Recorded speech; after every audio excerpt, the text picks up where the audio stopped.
you saying the country would be less safe under Keir Starmer? And in summary, is this the beginning of an argument from you that says, be careful what you wish for, better the devil you know? In a word, yes. I'm very clear, right? Now, I'm the Prime Minister of this country, I've been doing this job, and I've set out today that I believe that the next few years will be both the most dangerous that our country has experienced in a long time, and also the most transformational. Now, you can disagree or agree with that, but I happen to think that's the truth. Everything that we're seeing in the world from today, from the last week, last few months, tells me that it's an incredibly dangerous time.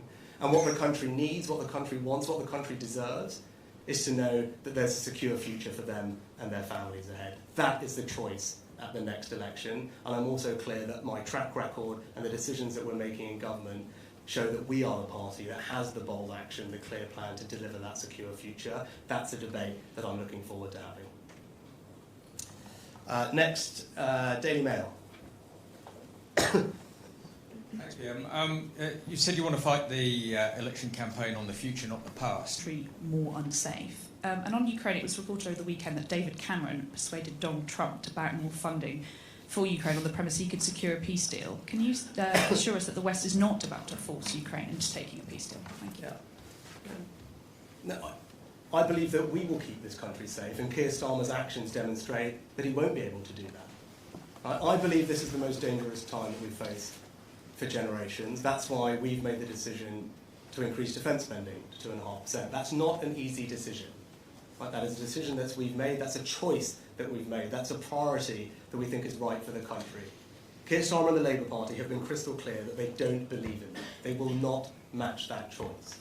Right? So there's no way you can keep the country safe and secure from the growing threats we face. Iran, China, North Korea, Russia acting together. Unless you are prepared to invest in our defence. It's as simple as that. There's a very clear dividing line there, which I'm sure everyone can appreciate. And at the end of the day, when it comes to this question, right, his track record would tell you that. And I don't say this for political point scoring, but that is just the reality of the situation.